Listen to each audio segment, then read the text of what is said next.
parking is good till 5:20. Perfect. We are good.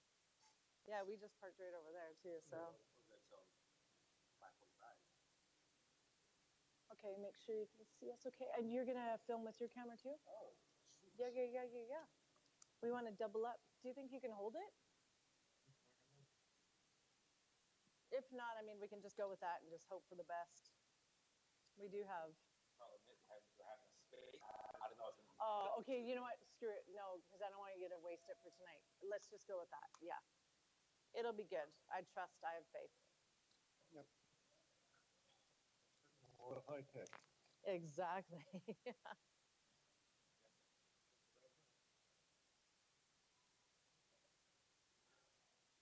Anything I can't ask you or anything you'd like me to ask you? It's wide open? Wide open. Okay, good.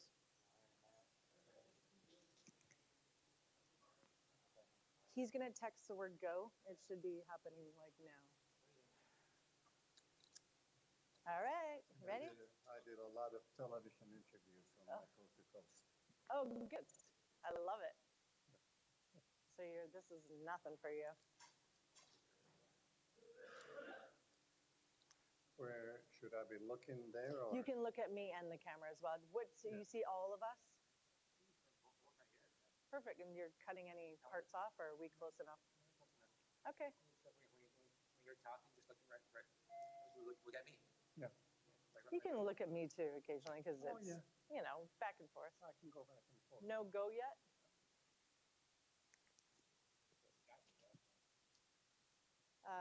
It's going to be a text message. It'll come up on the corner of the screen. Just text us go, Lee, when it's the green light. We're ready when you are.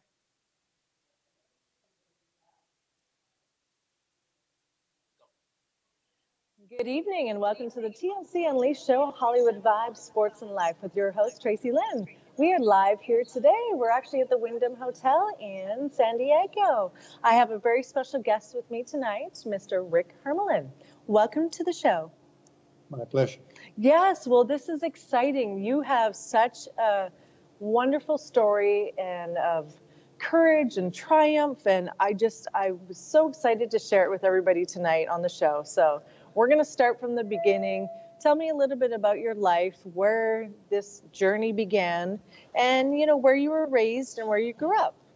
Well, it starts off, I was born in Mexico and spent my earlier years in Mexico City till I was about 6. Then we moved to Tampico on the Gulf Coast and came to the United States. And I was about 8.5.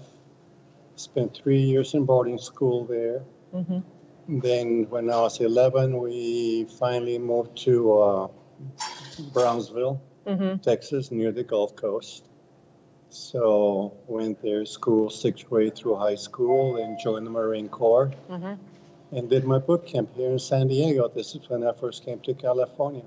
And MCRD is just right next to the airport. Okay.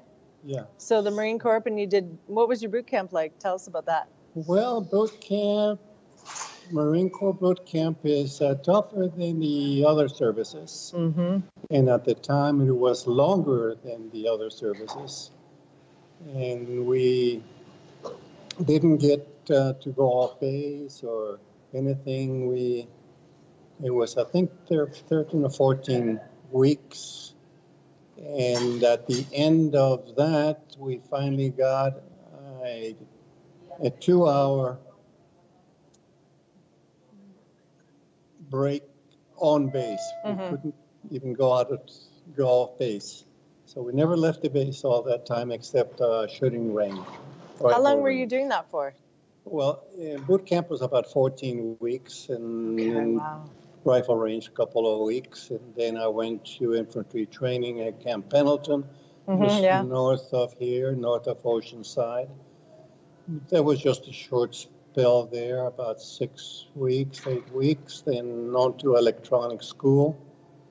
Electronic school? Treasure Island. Okay, yeah. That was when it was still a Navy base. Yes. So I went basic electronics there. Then I came back to MCRD San Diego for the communication school. Okay. And I ended up in aviation communications. So then I was stationed in Okinawa for it was a 13-month tour. Then came back to the United States and stationed at El Toro Marine Corps Air Station in Orange County. Okay. So I was there till I was in the Marine Corps 1959, March 1959 to March 1963. Mm-hmm. Then I got out, worked as a civilian, as an electronic technician. How long did you do that for? Well, I was with Hughes Aircraft Company and then Douglas Aircraft Company, then back to Hughes Aircraft Company. Mm-hmm. Worked as a technician for maybe 4 years. Okay. Then I got into electronics at Mm-hmm. Hughes Aircraft Company. Into engineering. Mm-hmm. And I did engineering work there in a couple of other companies for more than 30 years. Okay. Non-degreed. I was non-degreed engineer. I taught myself.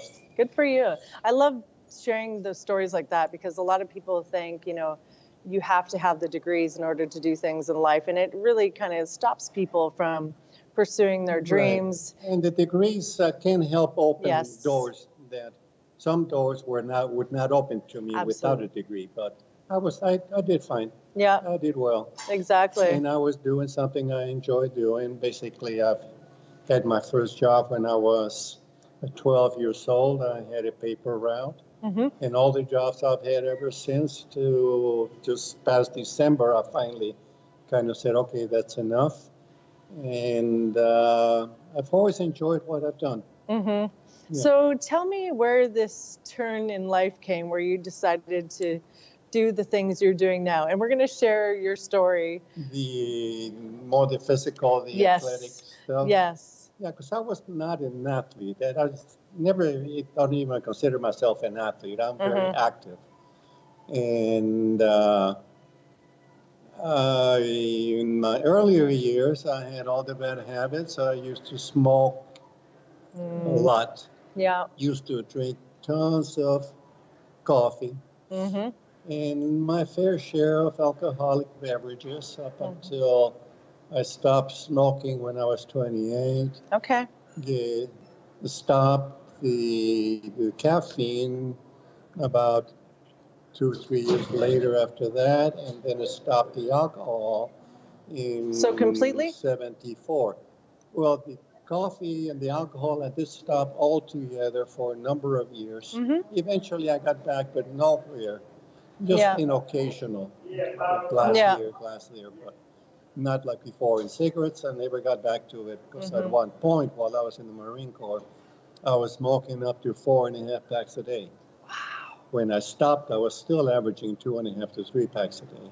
How long did it take you to feel back to, say a normal state? It didn't take long, and I stopped everything, the cold turkey, the tobacco, the caffeine, the alcohol, cold turkey. All at once? No. Over about a 6-year period. Okay. I bet you weren't fun to be around at that point. No. How did you deal with that? I didn't have any withdrawal symptoms. I didn't gain any weight. Wow. Okay. Didn't have any headaches, nothing. I stopped.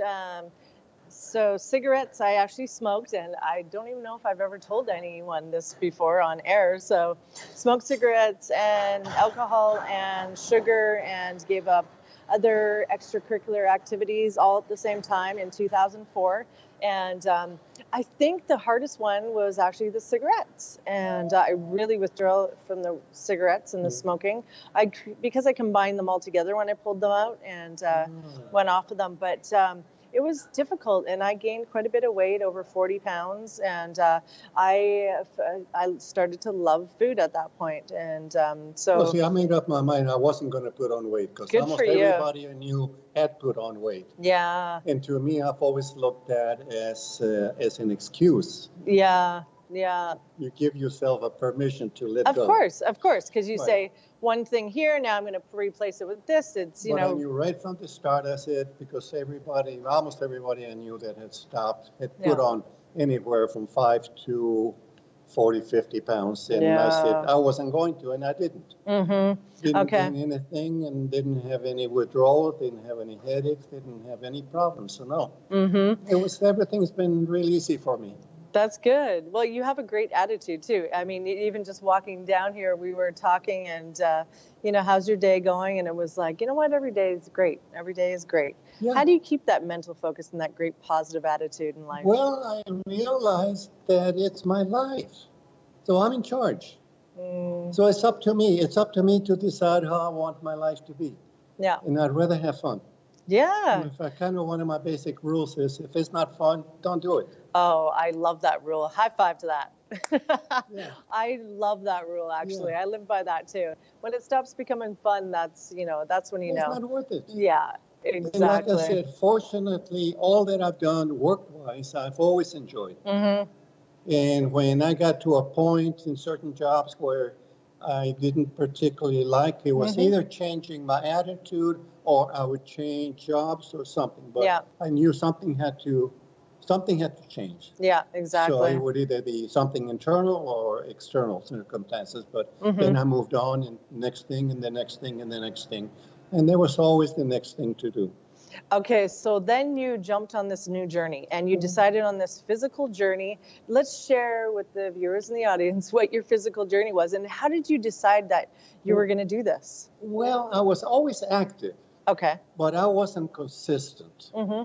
And when I stopped smoking, I substituted martial arts Oh, nice. Good for substitution. that, because something that I was well aware of as far as habits Mm-hmm. is because I had done a lot of psychological ever since I was 8, 9, 10 years old. Mm-hmm. I'd been reading everything I could on psychology and philosophies, Yeah, all of that. that's good. So I knew pretty well how my body. So in other words, I had been studying body-mind connection. Yes. And I was very well aware of how one related to the other. And martial arts is great for that. And it also helps you with the discipline as well. Right, which is something I had been interested in for many years, but then there was a good opportunity to go right into it. So I did that for about a year and a half, pretty solid. Yeah. But then it wasn't giving me as well-rounded an exercise program as I wanted. Mm-hmm. It was intense. What kind of martial arts? It was, There's so many out there. And yeah. I give a shout out to my friends, Don Wilson, Cynthia Rothrock. I mean, there's so many of you guys that I admire so much. I'm actually going to be learning martial arts very soon, and I want to learn some fight scenes and knife scenes and stuff. So I know there's, the Muay Thai and things like that, and Krav Maga, and I know there's a lot of different types of martial arts. Yeah, right now it was a Chinese Sing Tao. form. A Chinese form, and The Wing it Chun. was taught by the Ed Parker schools. Okay. Yeah. Okay. What was it? Tempo? Okay. Kempo. Kempo. Okay. Nice. There you go. Kempo. So, like I said, after a year and a half of 3-4 nights a week, 2-3 hours a night, it wasn't giving me the satisfaction. It wasn't as well-rounded. So what happened next after that? So then I went ahead and signed up at a gym, started going into a gym, working out at the gym and doing different things. And what can I ask? I know you're not supposed to ask an age, but what was your age at this point? Well, when I stopped smoking, I was 28 shortly before I turned 29. Okay, so now you're in the gym, so at the gym, I started doing that. I gave myself a little time kind of to normalize things, but then I started working out at the gym pretty much shortly after that. Okay, so late 20s. It was, late 20s. I was at 29. Perfect. Okay, good. So you're loving the working out at the exercise, gym. starting to do that. And so I started doing that and doing weights and aerobic classes and bicycling. Did it change the quality of your swimming. life? It was a much healthier lifestyle. Because a lot of people, not a lot of people love exercising. And I know that being a fitness coach and trainer. And so not a lot of people love it. But the quality of life that it gives you, you know, and now you're seeing, because, you know, later on in your life, you've decided to do this journey, and I really want to focus on that and talk about it, because I want to share, you know, with everybody what Yeah. you've done, because Well, it's so remarkable. When I was busy drinking and playing pool, there was no time. I couldn't imagine how people found time to exercise. Yeah. But when I Got in stopped the that, way, right? I get lots of time. Yeah. So, and it was much more fun, much healthier lifestyle. So I did that, started doing that. Then when I was 35, I was going to a gym in Torrance. Mm-hmm. So I used to, before doing the weights, I would ride the stationary bike, the old-fashioned stationary Okay. bike, for 8 or 10 minutes. But Mm-hmm. that got a little bit Boring. boring. So found out that this gym I was going to, they had a track up on the roof. Ah, okay, cool. And it was 16 laps to the mile, Okay. a short oval. Yeah. So you just started So I doing that. started doing that, and I found out, I thought I was in good shape, but I found out that a quarter mile, and I was huffing and puffing. Yeah. So It's hard riding a bike. no, running. Running, I mean. Running. Yeah, exactly. Riding a bike, I was Yeah. doing 30, 40, 50 Running is miles on a difficult. bicycle. If you're not used to it and you're starting in there, your cardiovascular is not where you think it is. You know, you learn a lot about yourself. I, especially too, because I go hiking a lot. Yeah. And when I first started hiking, I thought, oh, I'm in great shape. I'm fit. I'm muscular, this and that. As soon as I get up the little, baby hill, we were getting to the entrance of the hike. I was huffing and puffing and dying, literally. Yeah, so, And now it's a lot yeah, different. so it took me a month and a half where I could run 2 miles and feel good. Yep. And not be huffing and puffing anymore. And then from there, then I started going out and running outdoors on the high school track, then around the area. Mm-hmm. I was living in this Torrance area in Los Angeles, south of the airport, LAX. And eventually, I don't know if you know where San Pedro I heard and of Santa it. Monica. Yeah, Santa That Monica, I became live. my backyard. From San Pedro to Santa Monica was Great. my backyard. Okay. So I would Santa Monica run is my up and backyard down, now. up and down in the hills and everything. Okay. So I did that and did my first official run when I was 35. That was my first half marathon. Okay. How'd you do? In Santa Monica. Well, I had signed up for the marathon, but the day before, the weather was so good, everything was so good that I thought I'd go and do a 2 or 3 mile warm up. I ended up doing like 18 miles. Wow. So the next day of the event, Mm-hmm. when I got up to about 6 or 8 miles, I started feeling a twinge on my knees. Mm-hmm. So I went ahead and finished the half marathon. Mm-hmm. And so between the 2 days, I actually did more than a marathon. Okay. But officially, it was my first half marathon. Yeah. So then I continued with the running. I was still going to the gym. I was working out at the gym almost every day, doing 6, 8 aerobics classes a week, working out with weights, swimming, biking. I was doing all that. So then did someone come up to you and say, let's share the experience leading up to this. And this is, we're talking with Rick, and he's telling us a story about how he, worked his body up to this healthy place to get to this point. And how many years ago was this that you started doing what you're doing? When I started, like I said, when I stopped smoking, when I was 28, shortly before 29. So at 29 is when I started the martial arts. And then started going to the gym. And then when I was 35, I started running. Okay. And then just on my own, and my first half marathon was 4 months after I started running. Okay, good. Yeah. Wow. And then I continued to run a little bit and to do the workouts and all that, but I didn't do my next event for almost a year, which was a marathon, Okay. Palos Verdes Marathon. So then I continued running. So, and eventually I ended up doing in 35 years, from age 35 to 70. 70. I did 100 marathons, 100 half marathons, 100 10Ks. And Wow. those marathons that included 14 ultra marathons, my longest was a 75 mile.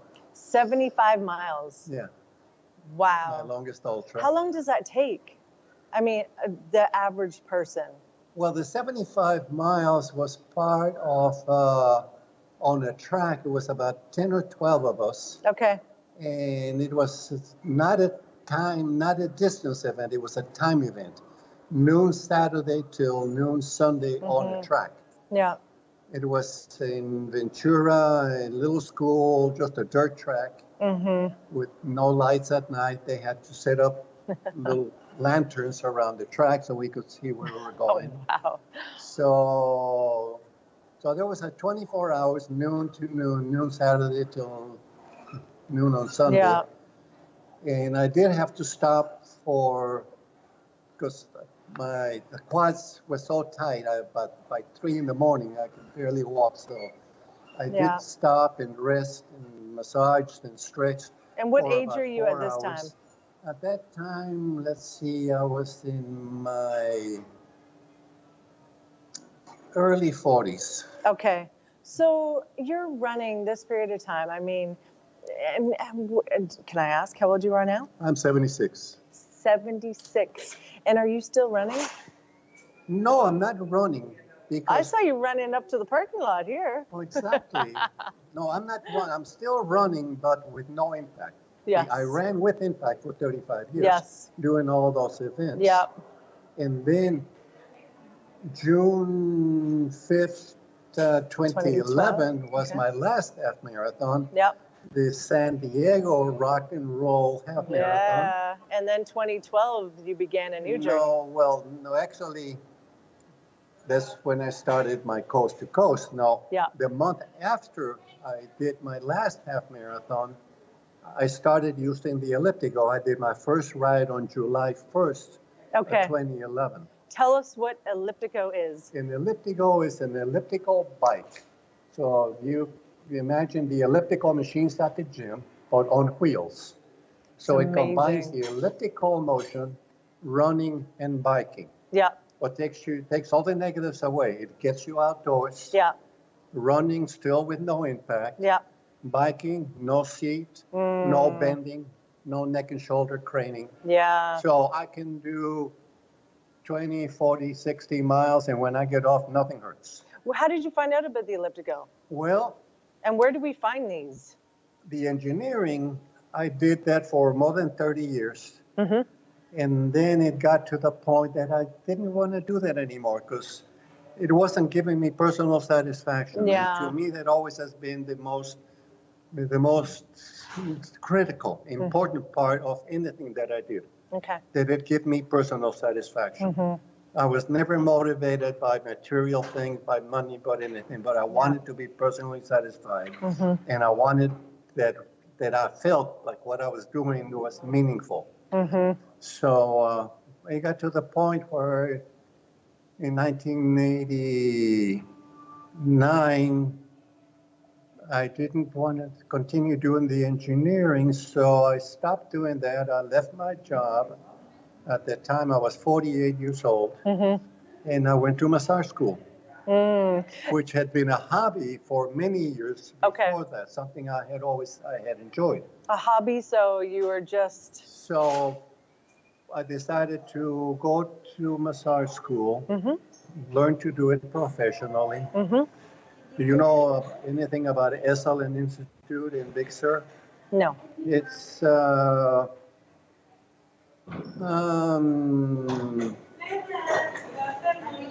how would you describe it? It's a retreat place. Okay, nice. Where is it? But Here? It's a Big Sur, Okay, I don't, just south of Monterey.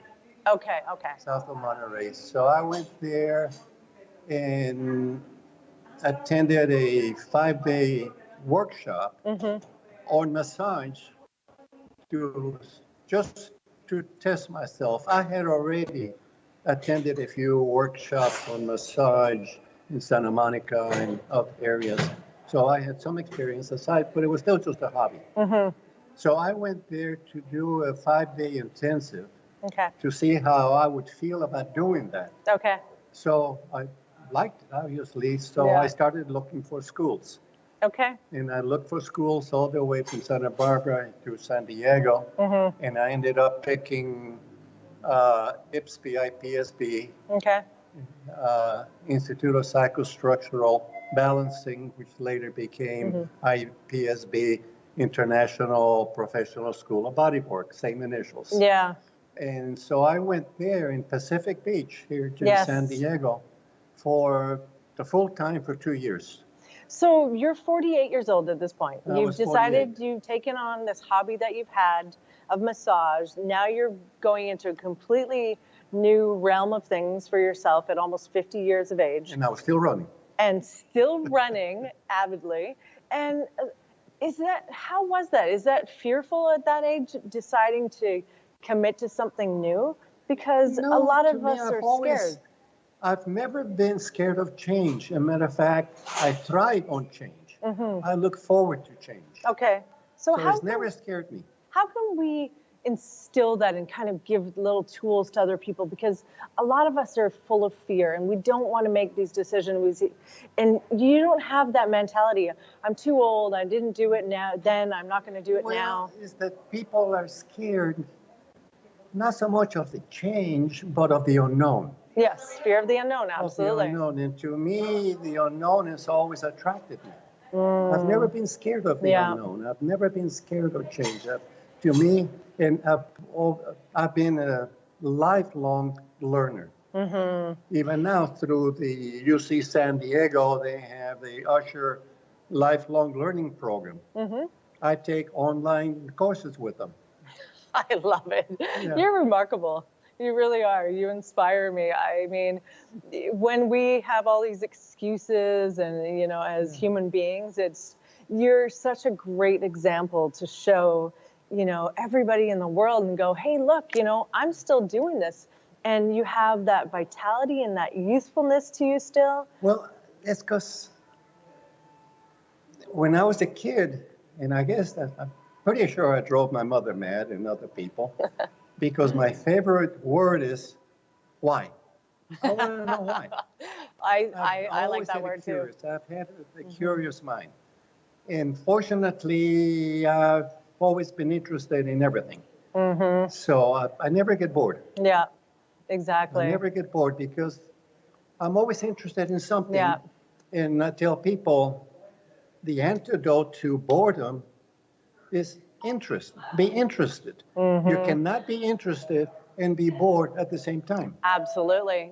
So that's the antidote. And you can't be grateful or fearful at the same time. So, Exactly. A lot of us live in this state and we don't understand why, we live in a state of fear. But when you're living in gratitude and you're grateful for the things that you do have rather than the things you don't have, and it's about getting out there and just doing it. And when you're enjoying and having fun. Yeah. And see, I know that it's my responsibility to make whatever I'm doing be fun for me. Yeah. Because nothing is intrinsically fun. Yes. Or not fun. It's what you make of it. That's right. Exactly. And as a massage therapist, I would always, my clients, I would hear, well, I did this and that, so this hurts, and I did that and that, so this hurts.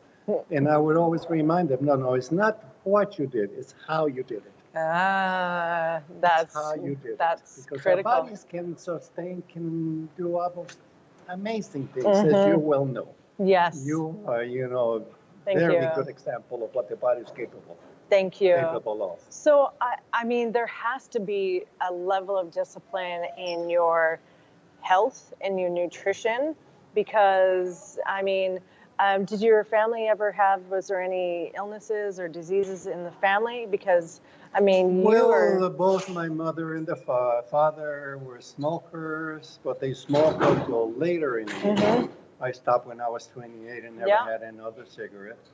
And so they both developed high blood pressure, Okay. and my father ended up having emphysema and things like that. Mhm. But and then I have had four older brothers. Mhm.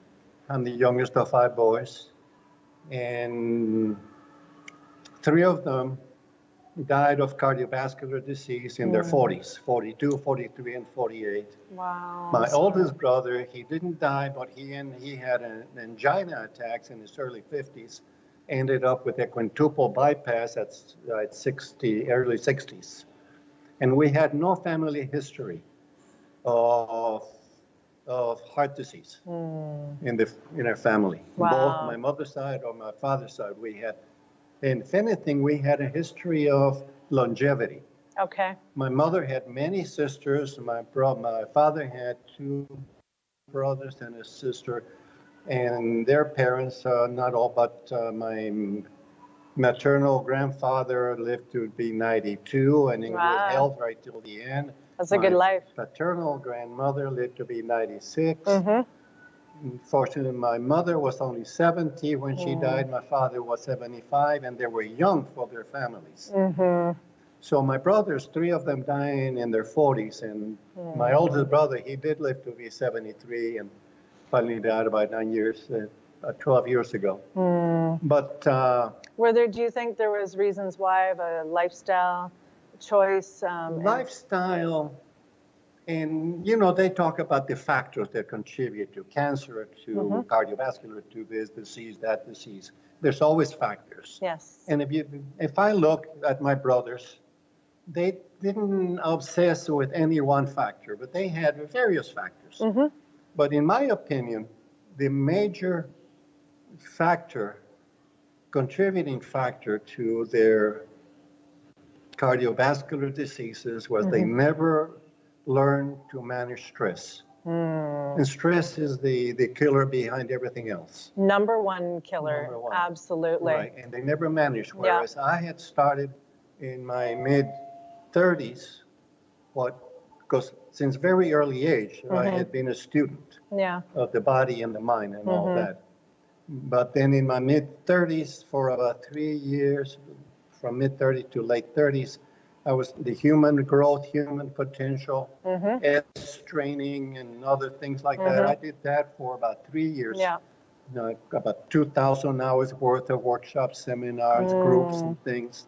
Rix, what are some of your applications and tools to manage stress that you can share with my viewers and audience? Well, meditation was an part of it, learning to meditate, but I studied various forms of meditation, but finding the quiet place in the corner and sitting there for 15 minutes, half an hour, that never worked for me. Yeah. To me, there's the Thich Nhat Hanh. Yeah, I've heard of Vietnamese it. Yes. Buddhist. And he has a method that he uses himself. He calls living meditation. In other words, making it a part of your everyday life, of your every moment. Yeah. Do you agree with the factor that having meditation, it should be a part of a ritual, waking up every morning, that keeping that mind clear and just resetting? Well, to me, I don't even have to navigate to that. Navigate through that. To me, I'm in that state all the time. How do you get to that state? Mindfulness. Tell me more about that. Mindfulness meditation is one of the most effective, and it's also called, in the Buddhist tradition, it's called Vipassana meditation. Yeah. It's also called insight meditation. And have you heard of Spirit Rock? No. That's the retreat center north of San Francisco. Okay. And they teach a lot of the different Eastern methods, but being mindful and goes hand in hand with awareness. Being aware. So being mindful of what's going on in your body, what you're doing with your body. Be mindful of what's around your body, Yes. and maintaining awareness. So awareness is the start of everything. Anything that is accomplished by anybody has to start with an awareness. Because if you're not aware of something, you're not going to do anything about that something. You can't make change if you're not You aware. have to be aware. So awareness is behind everything that is ever achieved by anybody.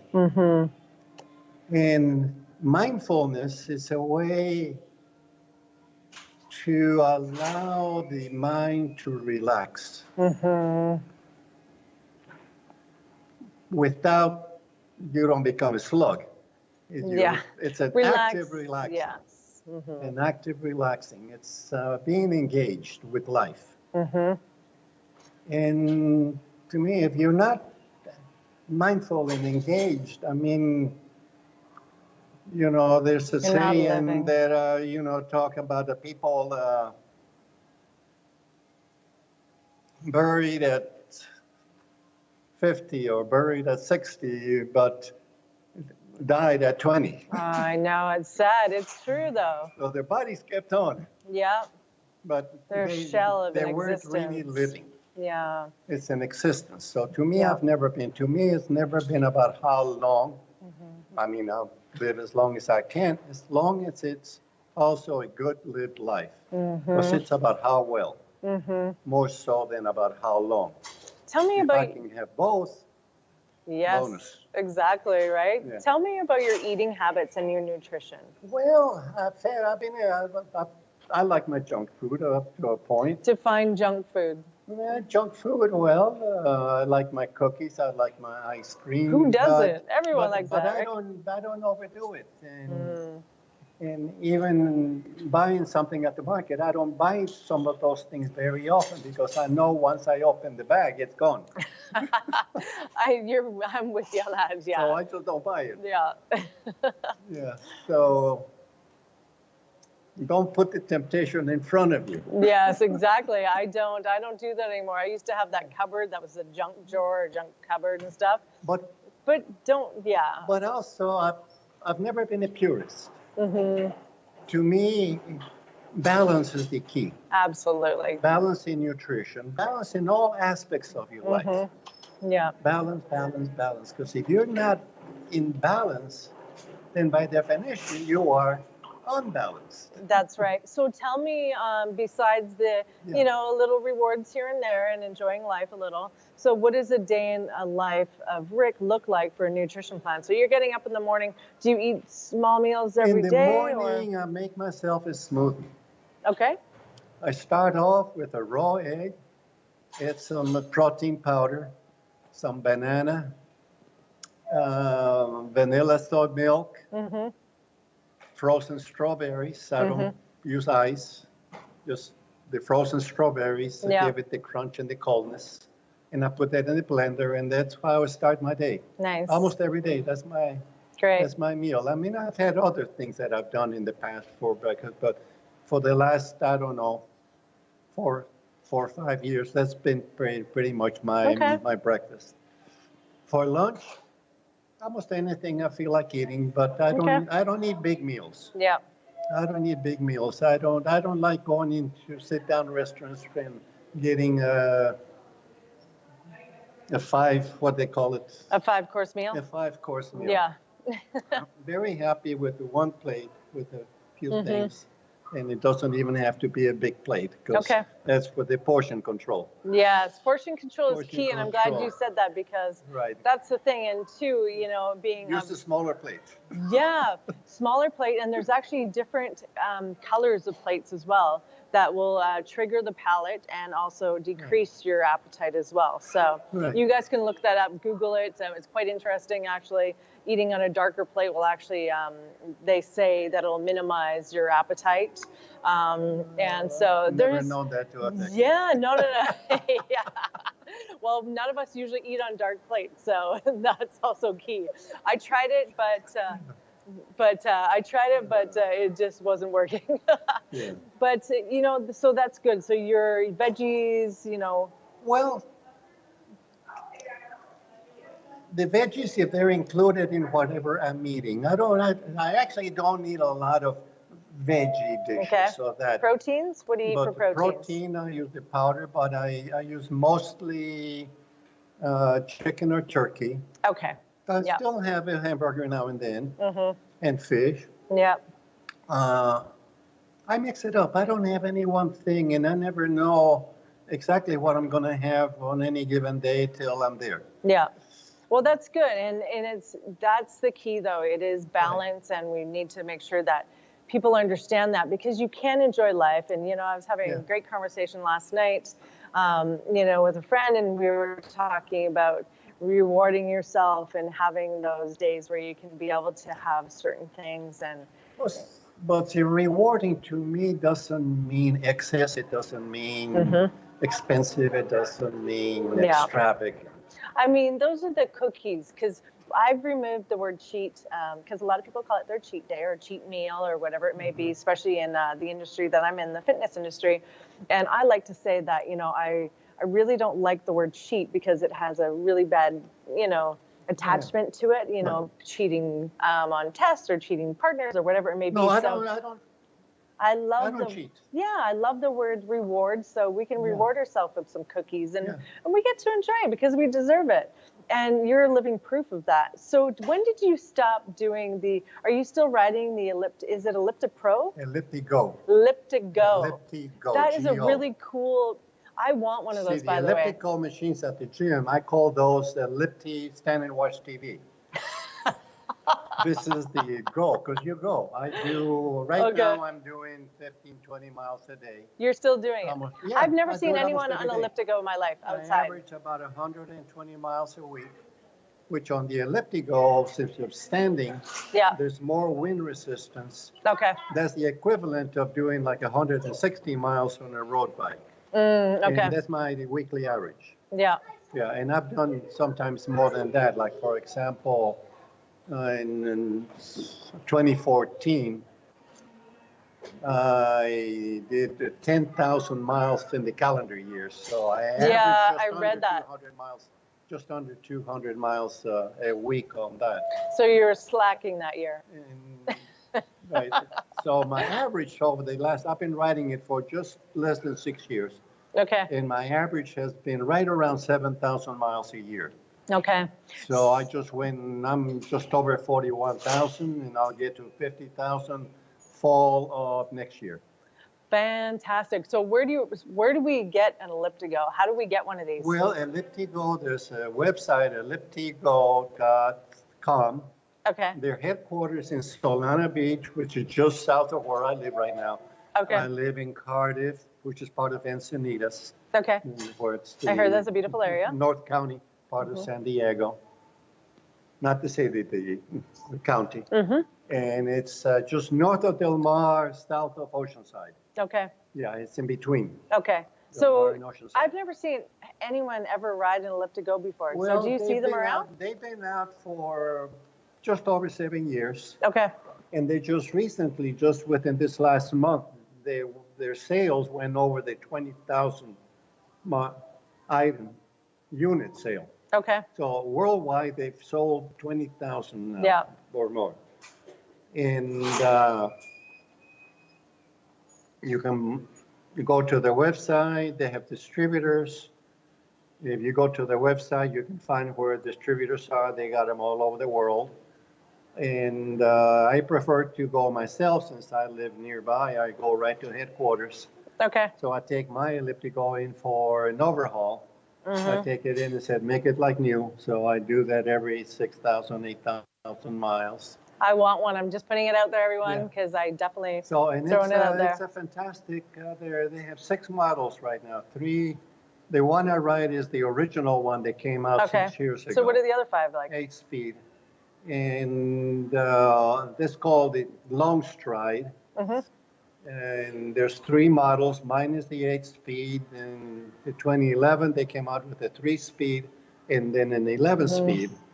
Then about a year and a half ago, they came out with a different type of elliptical they call the ARC, Okay. which has a, uh, what do you call the chain, Like the spoke or kind of? like on a bicycle. The Charades, guys. Yeah, Anyone, well, no. help us here. Anyway, it's I get you. more like a bicycle, but you're standing, you're still standing. It's a Because that's the stride. thing on the elliptical and on both types, you're standing all the time. There's no seat. Okay, yep. So you're standing all the whole time. And they came out with the 8-speed model about a year and a half ago, and then just within the last few months, they added a 3-speed and a 24-speed. And Okay. that's called the short stride elliptical versus Okay. the long stride. And each one has its pros and cons. I prefer the long stride myself. And you get no tension on the neck. You're not It's feeling. well, if you tense up, you'll get tension. Okay. But I know how to keep myself relaxed. Okay. Awareness. So you're standing, yeah, Awareness, the whole time. awareness. I'm aware of my body posture.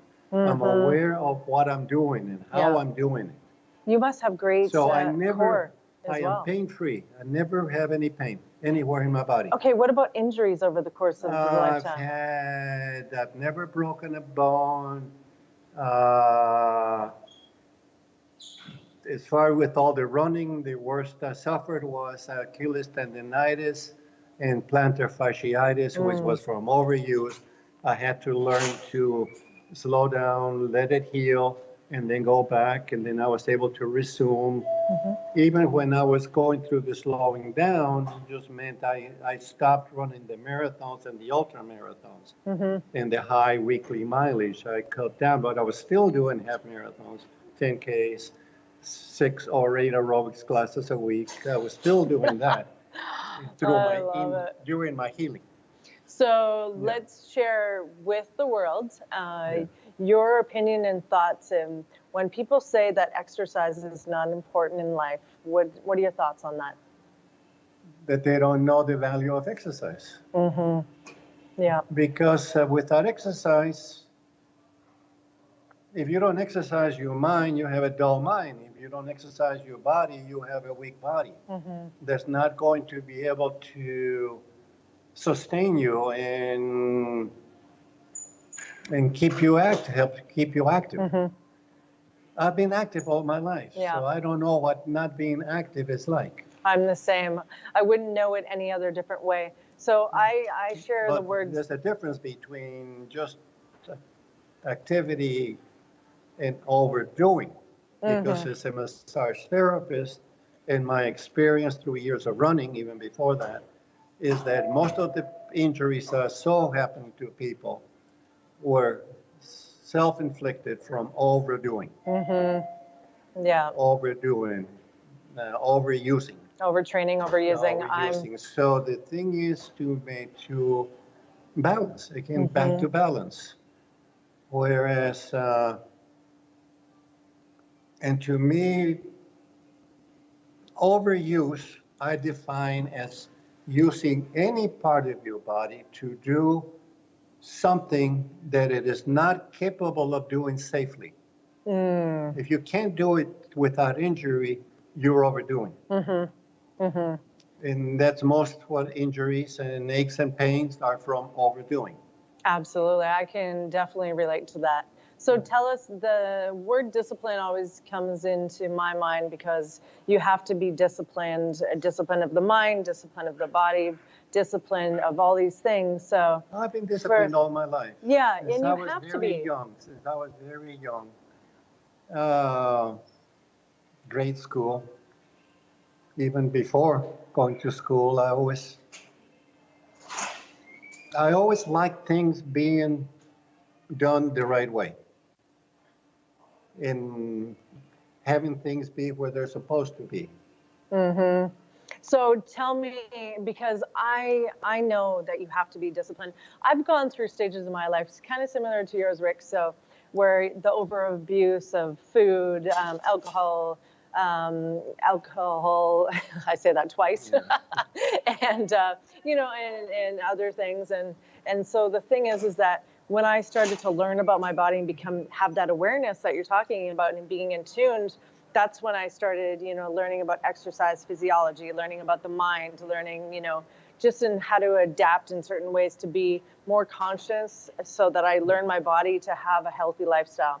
I practiced discipline. I learned a lot about myself when I started competing at a high level in fitness. So when I started doing that 6 years ago, I learned what it was like to suffer. I learned what it was like to have discipline and to be at a point in your life where it's about you. You make this choice for you. And like you said, too, I was making a choice for me because I wanted to see what kind of level I could push my body to. I wanted to be the most, the best shape that I possibly been in. I had lost my mom to cancer, and I vowed to myself and to other people and to the world that I would make a difference because I didn't want to watch other people suffer like I watched my mom. Because of poor choices and health and nutrition and things like that and lifestyle. So I learned a lot about myself, and it was a practice, the art of discipline. So setting your alarm, making your bed every morning, just all these things that were very routine and structured, but it allowed me to be the best version of myself and be the woman that I am today. So whether it was, setting the alarm at 4:30 in the morning and going, okay, you've got this allotted time. You can only exercise between 5 and 6:30 a.m. Then you have clients, you have work, you have to do all these things. So you make your bed, you prepare your meals. And, a lot of people laughed at me and they said, you're very orderly and structured. But, that's a level of discipline not everybody has to have or would want. But it's created this lifestyle for me where now I'm just in a point where it just comes naturally. And now it's set up and it's routine. Because a lot of people talk about not being able to find time. Yes. And I said, Number one excuse? you can't find it. It hides too well. You have to make it. Yeah. You have to make time. Mm-hmm. And discipline, like I said, from age 8 to 11, I was in boarding school. And I was always disciplined in my studies because for the self-satisfaction that it gave me. I wasn't trying to prove anything to anybody. Yeah. But I was an A student. I did very well at everything that I did. Every job I've ever had, I've been at the top levels. Do you set your everything. alarm still? Not now anymore because I get up when I get up. But I normally get up within like a half hour period. Yeah. My mind knows when it's had enough rest. And do you read continuously as well? I read more, almost I read 2-3 hours almost every day. Are you that's remarkable. That impresses me so much. What kind of books do you read? What do you read? Right now, for the last 5 years or so, I've been reading mostly science fiction, which was something that really fascinated me back in my high school years. And then for 55 years, I was reading nonfiction, all the technical, all the work-related stuff. And then about 5 years ago, when I got my first Kindle book, first few books I downloaded were nonfiction books. And then for some reason, I downloaded this one short science fiction story, and I got hooked again.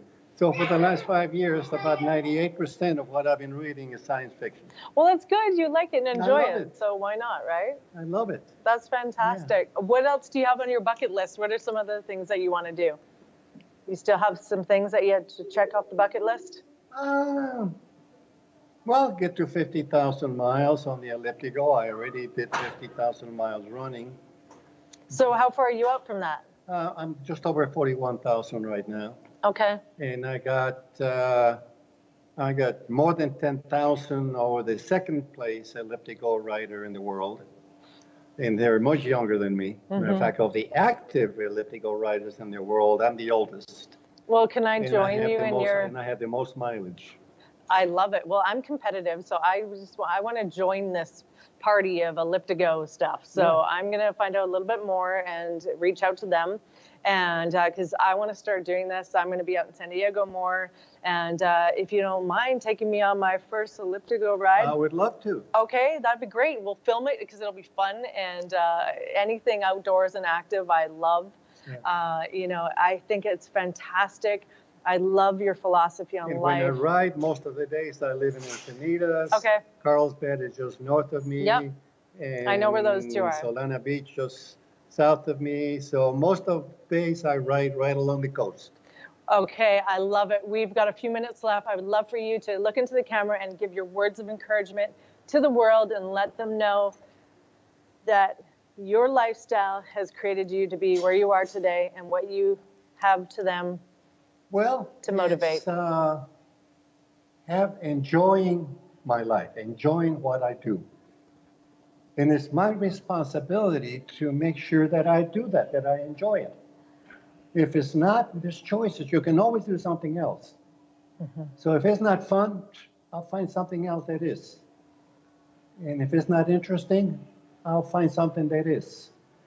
So, and that's no easier way to be happy than to enjoy what you're doing in your life. What about for those people that are stuck in life and just, we want to bring them up and bring them out of what they're in and just give them that, breathe life full of them into them? Motivation comes from within. You can inspire somebody. Yes. You cannot motivate somebody. They have to motivate themselves. That's an internal Yeah. engine. So nobody can motivate somebody else. You can inspire. Yes. And exactly. fortunately, I'm glad that I have been able to inspire a good number of people in my Yeah. life. Rick, where do we find you? Because we're going to follow your journey, and I'm on this Elliptigo team, train, whatever we want to call it, and it's going to be fun. I'm excited for the journey. Can we find you on Facebook or social media or anything? So we can I'm on Facebook. Okay, Rick. Rick Hermelin. Spell the last name for us, please, Rick. Hermelin. And how old are you again? I'm 76. And 76. I'm pain-free, medicine-free, doctor-free. Last time I saw a doctor was 1979. I love it. High five to that. You are my hero. This man is my inspiration. I am so fully motivated right now. And this just goes to show you health and wellness is key. Without your health, you have nothing. Don't you agree, Rick? Yeah. Absolutely. We are here every Wednesday, 4 p.m. Pacific Standard Time on the TLC Unleashed show, Hollywood Vibes, Sports and Life. We've got a lot of great guests coming up in the next couple shows. And we're going to be filming live tonight on the Midway in San Diego. So make sure you tune in to my Facebook Live at Tracy Lynn Cowan. Thank you, Rick, for coming on my show. There's a lot of miserable millionaires and billionaires. Yes, this is true. Very true. I love this man. You guys, thanks for tuning in tonight. You can find me at www.tlcunleashed.com. Tracy Lynn Cowan or TLC Unleashed on Twitter, Instagram, and all the other social media platforms. Until next time, we'll see you guys next week. Finally, a place to call home. ThePowerOfVoices.com. This is Jaime Rojas, co-host of Jimmy's Politico. As we talk about being America's political and business stylist, this is America's chance. Soon enough, it was up to me to be his housekeeper and financial manager, too. When he moved in, I became his cook and even his nurse. But no matter what roles I play, I know I'm still his daughter. We understand the roles you play. So to help, we created aarp.org/caregiving, where you can connect with experts and other caregivers. Visit aarp.org/caregiving. Brought to you by AARP and the Ad Council. Hey, America, we need to have a little talk. We've got more food than we know what to do with in this country, yet 17 million kids in America are struggling with hunger. Makes no sense. Luckily, the Feeding America nationwide network of food banks has volunteers gathering excess food and getting it to hungry kids. They're kind of like food angels. Hey, become a food angel yourself by supporting Feeding America and your local food bank at feedingamerica.org. We can't do it without your help. Brought to you by Feeding America and the Ad Council. Hey, join Lee Carroll and the cast of characters that make up just about anybody, anywhere from Chris Bass, Alfo, Alpo, Apollo, even little Frankie. Join us 10 a.m. Pacific Time, Monday through Friday, right here on thepowerofvoices.com. Oh, and I forgot you. Taking you down the street and around the world. We are thepowerofvoices.com.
time for Straight on the Point with Jesse T from some undisclosed location somewhere in the world.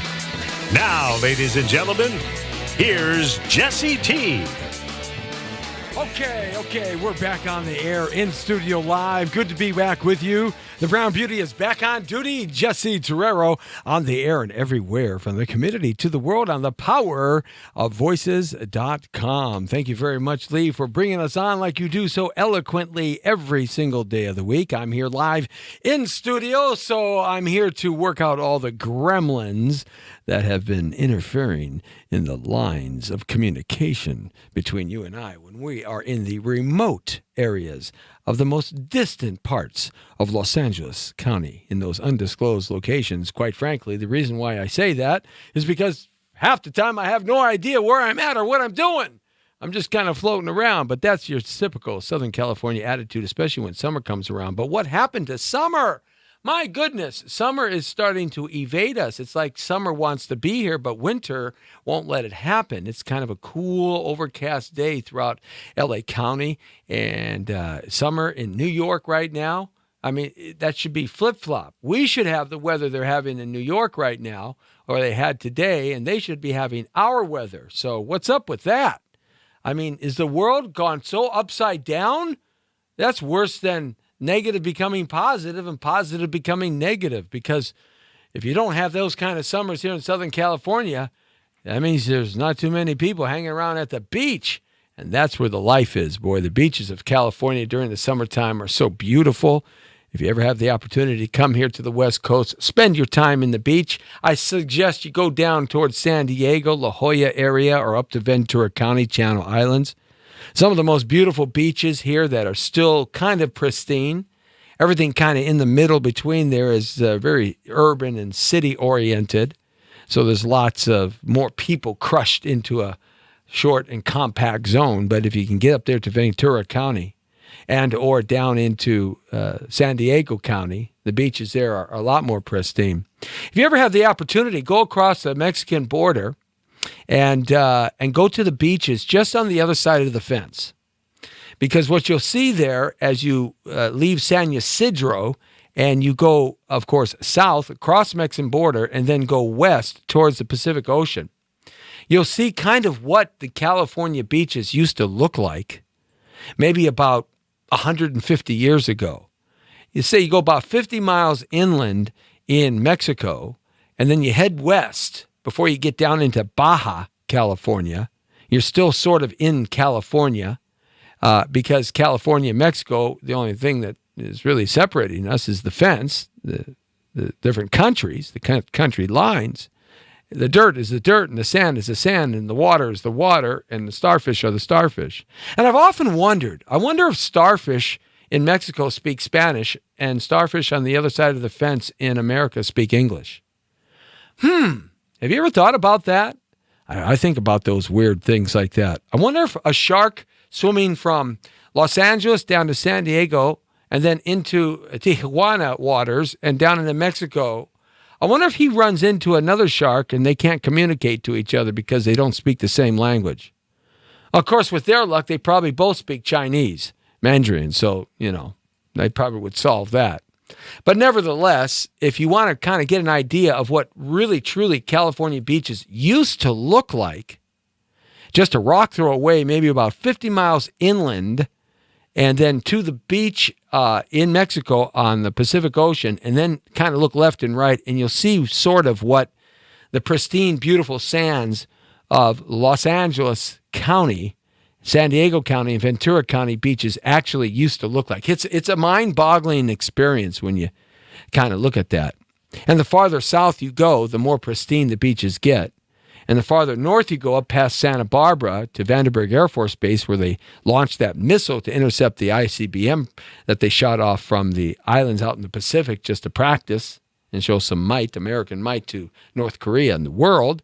Up there near Vandenberg, that beach is pretty pristine too because it's an Air Force base and nothing was ever built there.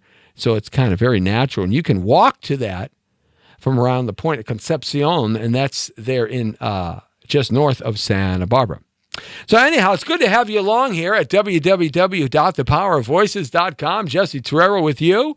The Brown Beauty is back on duty. It's the Jesse T Show, and we have a potpourri. That's right, not a poopery, a potpourri. That's French for a whole bunch of stuff that we're going to talk about today. Kind of keep it light and bright as we work through the week here towards a beautiful weekend. And it's going to be a great weekend. The temperatures are supposed to get hotter and the sky's bluer. And ladies on the beach, even better, baby. And also the fellas, too. You been out to Muscle Beach lately? That's Venice Beach. That's pretty crazy out there. Got all those bodybuilder guys out there working hard.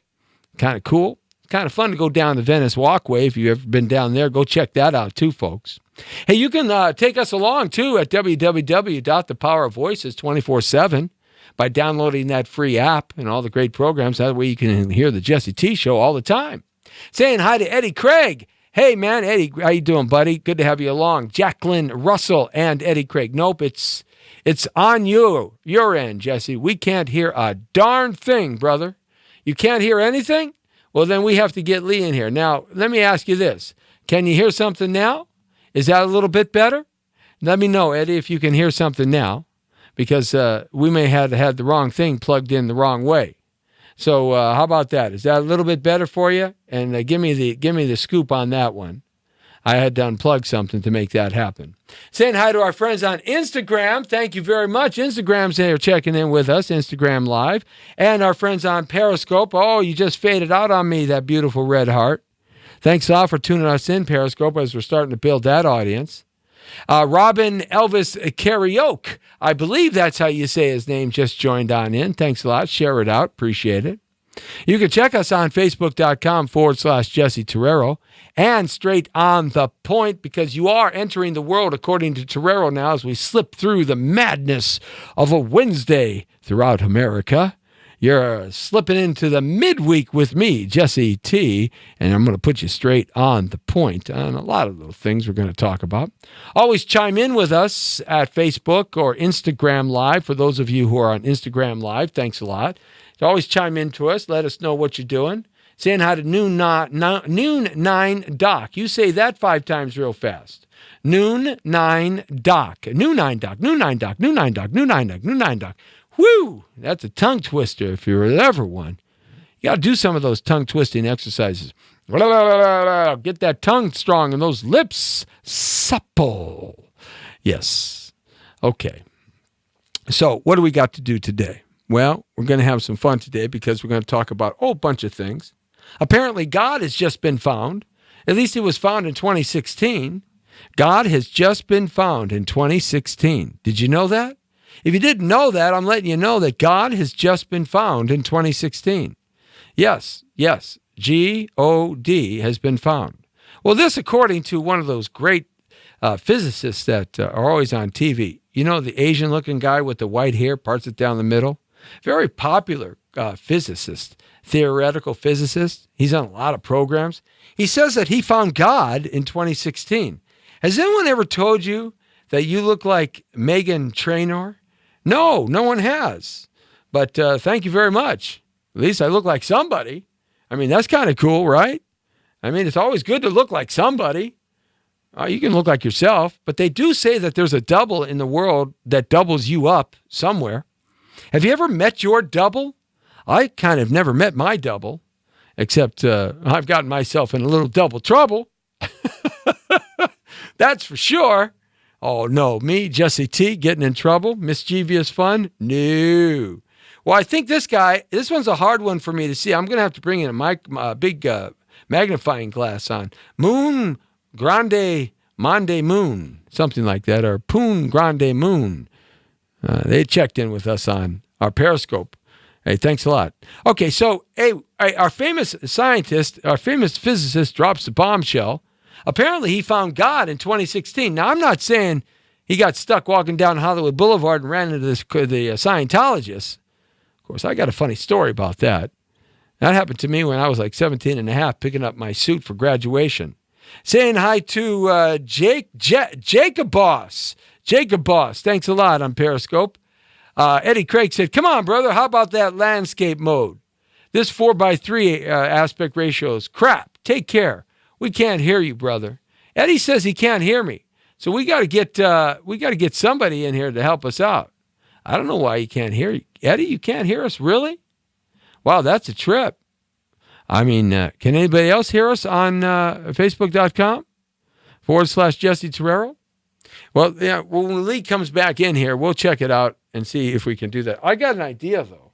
As I talk to you about God, I'm going to talk to you about this real quick. Michio Kaku, the theoretical physicist, says that he found evidence that God exists back in 2016. Yeah, God does exist back in 2016. He said he found him, and he has reasoned that has caused a stir in the community. It really has, the scientific community. When responding to a question about the meaning of life, I feel like I'm in a Monty Python movie. And the meaning of life. Remember that? Uncle Smurf 1 is checked in with us in the Monty Python movie. If you ever want to laugh at English dark humor, you've got to check out the Monty Python stuff. Saying hi to Leo Muse. Thanks a lot, Leo, for checking in. Appreciate that very much. Hey, let us know where you're calling from, too, and chiming in from. Saying hi to Sally Aria. I think I got that right. Thanks for the hearts. All right. Like that. But anyhow, so he found God, and it's really something. He says he found God because our universe has such great order, beauty, elegance, and simplicity. So what I'm doing right here, folks, is I'm checking for Eddie Craig to make sure that we are broadcasting live and he can hear it. So I'm going to probably do a little something, experiment here. Yeah, I can do 2 or 3 things at once, guys. Yeah, ladies. Yeah, gentlemen. I'm pretty good at doing 2 or 3 things at once. When it gets to 4 or 5 stuff, my brain gets kind of congested, but I'm good at doing 3 things at once. So let's see if this is going out over here, and we're going to kind of see if this is actually happening. So I've got this kind of right here as we're monitoring here. So let's see if there is. This is actually happening. Yeah. So I've got this kind of right. Okay. See, it is working, Eddie. See, that's me. That's me in delay. You see, this is kind of cool. So you kind of get me in a double trouble Jeopardy situation here. It's kind of triple, right? 1, 2, 3. 1, 2, 3. 1, 2, 3. See, got 2, 2. Yeah, see? Now I've totally confused you because I'm talking in 3. This is like the Twilight Zone, Outer Limits. Isn't that cool? I'm talking in 3s. So it is working.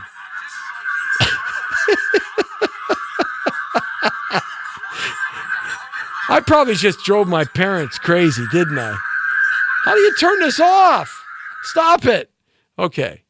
I think I drove them crazy. I really do. I knew I drove my teachers insane. I drove them crazy nuts. And I knew I drove every cop who ever pulled me over to give me a ticket insane. And I even drove a couple PDs to want to, throw me off a short bridge over the Grand Canyon. But anyway, so anyhow, this guy's found God because he says the universe is such great order, beauty, elegance, and simplicity. And it is. If you've ever peered up into the sky at night through a telescope, oh my goodness, it's unbelievable, the majesty of it all. And like Einstein said, the universe is just too perfect to have just happened by accident. He was an atheist. So if it was kind of accidental, it would be ugly and chaotic. In short, that's what Kaku says, or Keku, or Kuku, or Kukakaku, or Kukaracha. I don't know. Wouldn't that be a crazy name to be named Keku? I don't know. Hey, Michio, how's your Keku? That's like Fukushima. I knew her. Actually, Broadway Lee knew her. That's Lee Michaels' new name. Broadway Lee. No. But anyway, it's interesting that he comes up with this idea. He says, believe me, everything that we call chance today won't make sense anymore when you start really understanding what he's saying in his scientific report that was reported in the Science World Report. To me, it's clear, he says, that we exist in a plan which is governed by rules that were created, shaped by universal intelligence, and not by chance. Well, that makes sense. Hey, Jesse, it's Rick Give me a call back. Okay, Rick, I'll give you a call back. It's Rick. I got to give him a call back. Should I call you back now, Rick? All right, I got your phone number here. No? Oh, yeah, I know. That's Rick. Yeah, okay. Hey, Rick, what's happening? Now, I'll call you back later on. Okay? We'll take care of that business later on. All right. I owe Rick some money. He's chasing me down on Instagram Live on the Jesse T Show. All right. Come on. I'll take care of you. Don't worry about it. Don't worry about it. It's coming to you. All right. What's wrong with you? The idea that Kaku said in his article called Think Big, he wrote that his string theory was based on the idea that we were really reading the mind of God. Now, that got me to thinking the other night as I was peering up into the twilight night, just kind of looking at the stars we could see without the reflected light when you're out in the Torero compound. And I was thinking something happened that I thought was interesting, and that was I thought about the Scientologists. I don't know why I thought about them, but I thought about them because when I was 17 and a half years old, I was getting my suit for graduation from high school, and Taylor used to be there on Hollywood Boulevard. That's when Hollywood Boulevard, you could actually walk down there without getting your feet stuck, without sounding like a duck with stuck feet, and not worrying about getting yourself hijacked, carjacked, or jacked. I mean, it's unbelievable down there where Hollywood Boulevard is now. It's the most crime-infested area of all the 22 divisions of LAPD. A lot of folks don't know that. All the tourists are getting ripped off and carjacked and stolen and robbed and all that stuff down there. Be careful when you go down there now. Anyhow, so I'm walking past the Scientology place because my suit wasn't ready. The tailor had to make some final cuts. So there was a couple pretty little hot mamas, little mamacitas out there in 1977, hijacking anybody they could get into the door. So I had nothing else to do. And what did I know from Scientology or not? So I kind of went in there, and they gave me this survey, like a 10 question survey. So I took this survey, and it says questions like, do you love your parents? Were you raised in a good family? Do you have any brothers? It's kind of benign kind of stuff. And I said, no, I love my parents. I come from a great family. I've had a perfect life and blah, blah, blah, blah, blah. And so they took the questionnaire, and they read the questionnaire, and they looked at me and they said, well, wait a second. So the pretty little girl then went into the back room, and then this kind of big pasty-faced Pillsbury Doughboy guy, he looked like a Pillsbury Doughboy with the little hat, and you poke him in the belly, the big white belly, and he goes, So he kind of reminded me of. So he comes out and he sits me in this desk, right? And she's the pretty girl's kind of behind him over to the left. She's the bait, man. She's like the cheese. And yeah, Jesse T was going for the cheese. Yes. Don't tell Mama T, though, okay? I don't think she knows this story. Yeah, well, she does, actually, but I did leave out some morsels that I'm going to share with you. Anyway, so They begin to tell me that I'm really screwed up, that I can't come from a perfect family, that I can't possibly come from a family that I love, and that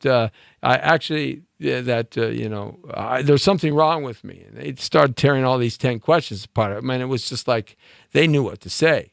And I just sat there and looked at them. I'm 17 and a half and 18 years old. So this is how they recruit people, right? So I said, something hit me when we got to the bottom of the questionnaire. I said, got a smile on my mind. And I went, got it. Right? Now I'm waiting for my suit. About an hour I had to wait for some tailoring to be done on it.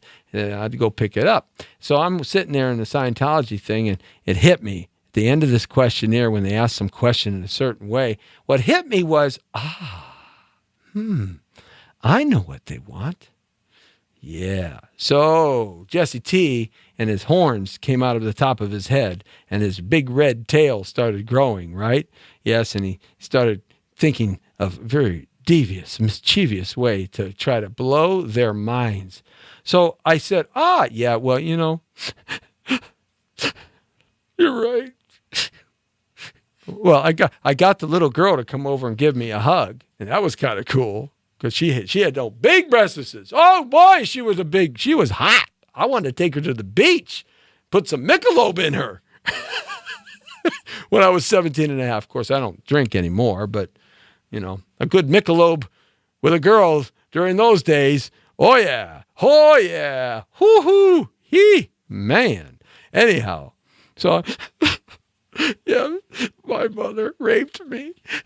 My father beats my mother. He's an alcoholic. And he kicked my dog, shot him in the head.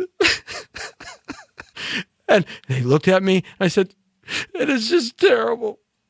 You know, they made me live under the house naked and fed me dog food for years. And so I made these great stories up. It was fantastic. I was having a great time, man. It was like improv. The Improv at the Scientology Lab on Hollywood Boulevard, starring Jesse Terrero, right? The Jesse T Show. Oh, yes, that was the creation of it all. You think this just started right now? Oh, no, this goes way back. And so, well, he rushes off to the other room, and then this big guy comes out. Now, he was the big guy, right? He was like the master blaster, man. He was like the Don. I felt like I had to bend down and kiss his ring or something. I mean, this guy, when he walked out of this big room, he walked out, it's like the place, you know, remember that commercial when E.F. Hutton talks, people listen? That was a commercial way back in the 1980s for E.F. Hutton, which was a stock brokerage firm, right? When everybody talks, when E.F. Hutton talks, people listen. That was the caption, slogan like that, right? This guy was like that. When he talked and he had this beautiful voice, you know, a voice from God, right? I think it was probably Keku's brother. I don't know. Maybe they found God together. But anyhow, so you know, I'm sitting there going, okay. And then he comes up to me and this big, beautiful, deep voice, you know, and he's like 6 foot 47, right? You know, and he's just huge, right? And he sits down and shakes my hand, and he's got this hand the size of, a D9 bulldozer. His hand is like huge, right? Size of like 4 basketballs. His fingers are like little mini baseball bats, the ones that you get at Dodger Stadium, the little bats. He has like 5 fingers like that, right? So, and meanwhile, I got my eye on this little girl. I'm trying to make her up, man. I'm trying to play her up. And the fat Pillsbury white doughboy, I got past him pretty quick, right? I just blew him away, man. I thought, I never seen a white man turn whiter than a white man could possibly be. I mean, this guy thought I was like the freak of nature, man. So now he comes out and he goes, now, Jesse, I know that you say you had a perfect life, and I know that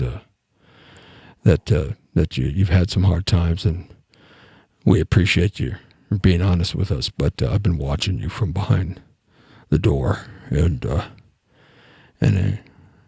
I think you're full of bullshit. Excuse me. Yes, that's what he says to me, the guy at Scientology, right? And I go, do you know something? You're absolutely right. I am. I'm absolutely full of BS. Jesse, what are you doing in here? That girl right there, I want to date with her. I want to take her out and show her a couple Michelobes. I want to take her to Zuma Beach and at County Line, make a bonfire and do the wing wang. That's what I want. Come on, baby. Let's go. That's what I want to do. I got fake ID that says I'm 21 and I'm only 16. Let's go to Dillon's downtown and Dillon's Westwood. Let's do it. Let's rock it. Yeah, that's what I'm here for. He looks at me and goes, Jesse, please leave. That was my experience with Scientology. Oh, Lordy Lord. When I was 34, I recruited a guy in the Amway business, right? Because I had an Amway business. I built it to direct when I was like 30, in my 30s. And I recruited this cat. I think I was actually 36. I recruited this cat, and he was an upper echelon Scientology guy, right? So I go over to his house. I sign him up for the Amway business, so he starts buying soap from me. And no problem. And then he goes, I don't really want to sign up for this, but I said, it'll do you good. You got to sign up for it. And think of it like this. When I go up and do my little show up there, because, I'm like the opening act at some of these conventions. I get up there and shake my butt, have some fun and get the crowd going and throw T-shirts out. It's like, I'm the opening act, right? I'm the MC that gets it all going with my DJ up there. We have a great time. Think about that, man. There's like 5,000 people there that you could recruit. boy, his eyes blew up like the Goodyear blimp. He goes, yeah, that's right. I could recruit all those guys from the Amway business. And I said, that's right, man. Here, buy some more soap. So, who won that day? I don't know. Anyhow, so much for that. But that's Kaku says he found God in 2016. And as I was peering up into the nighttime sky, I said to myself the other day, boy, we get trapped into these religions and these pseudo-religions, but we lose the meaning of what God is. And we lose the meaning in how we have to be in order to worship our God the right way. And that's part of the problem that we're having in this world, because I truly believe that we are in World War III, but it's not necessarily a war against terrorism, which that's part of it. But I truly believe that it's a war against religious faith.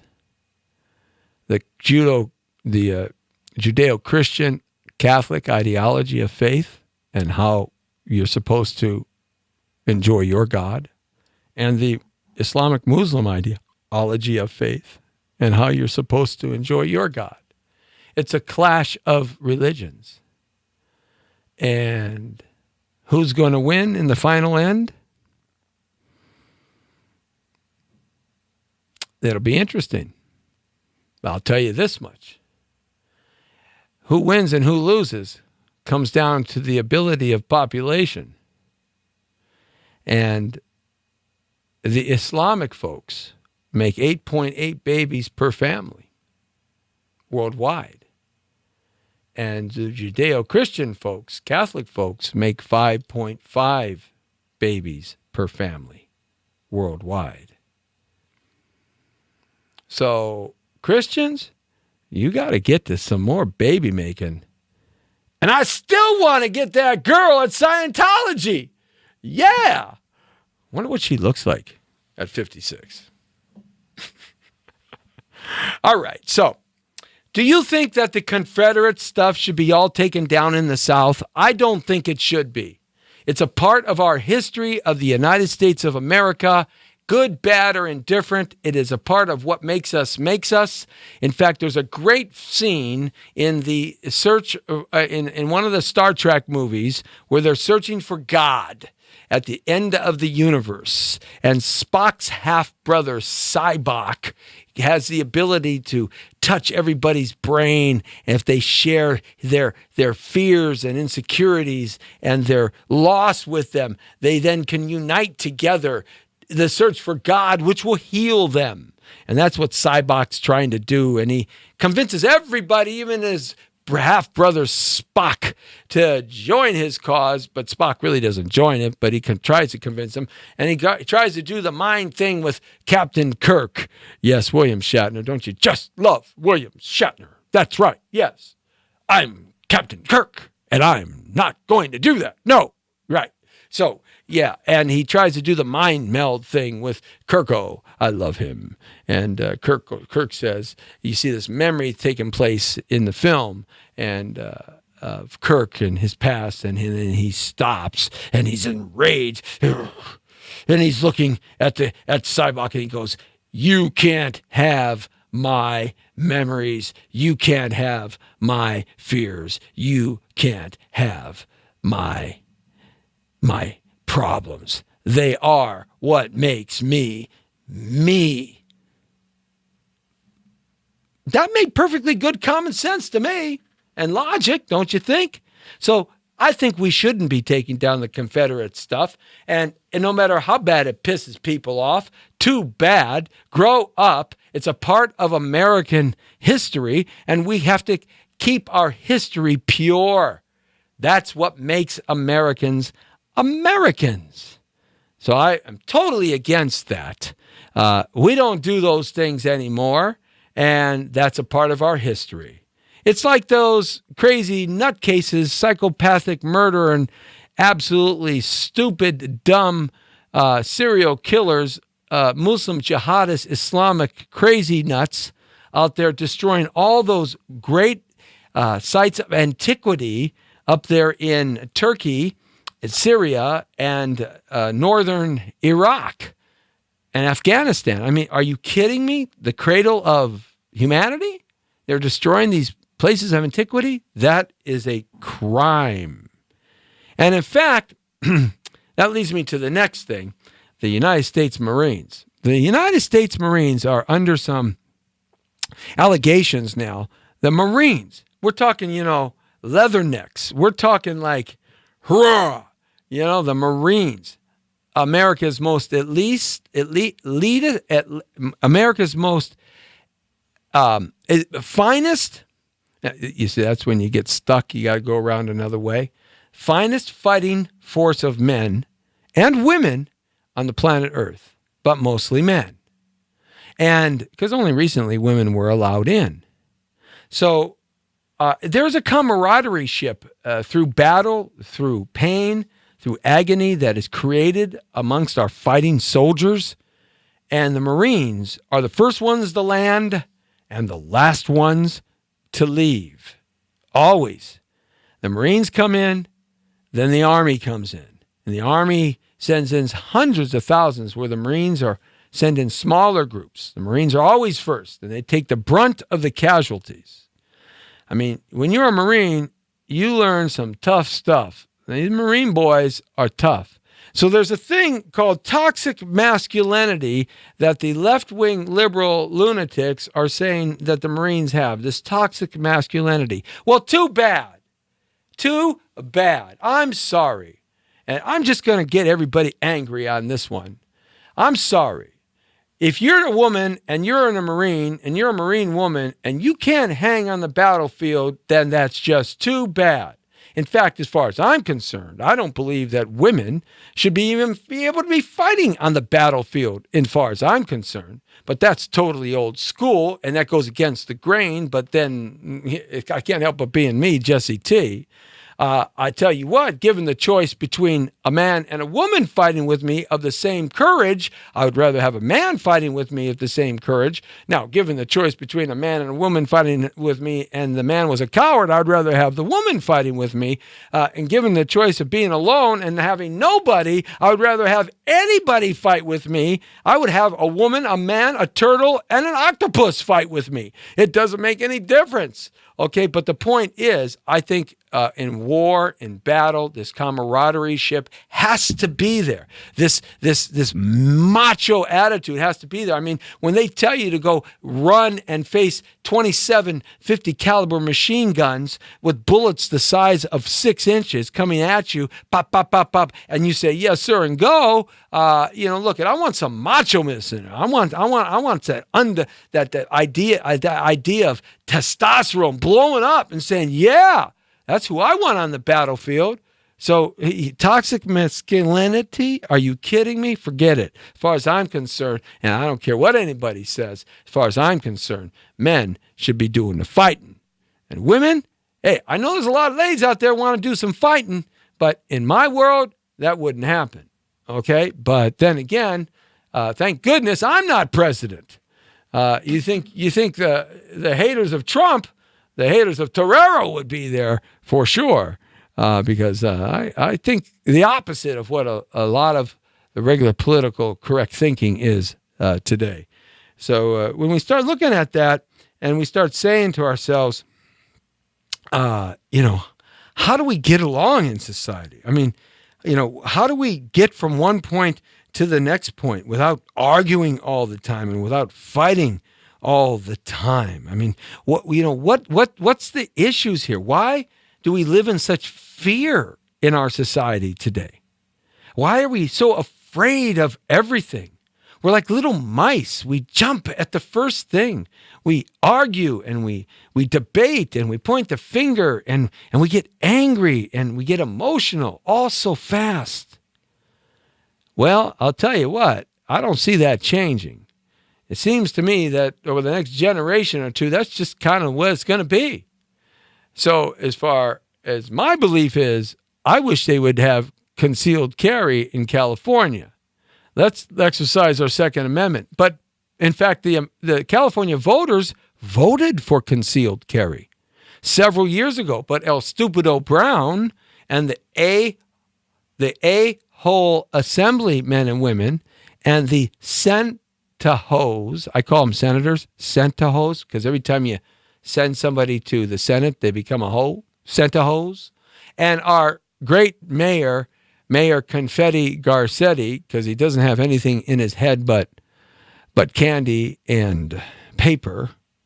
More fun sticking a piñata than him. At least you get a prize at the end of the game.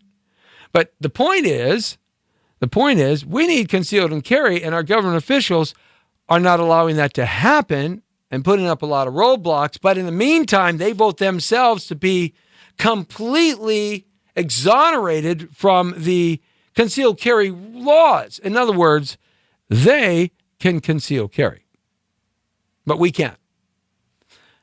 I don't know. That just doesn't sound too fair to me.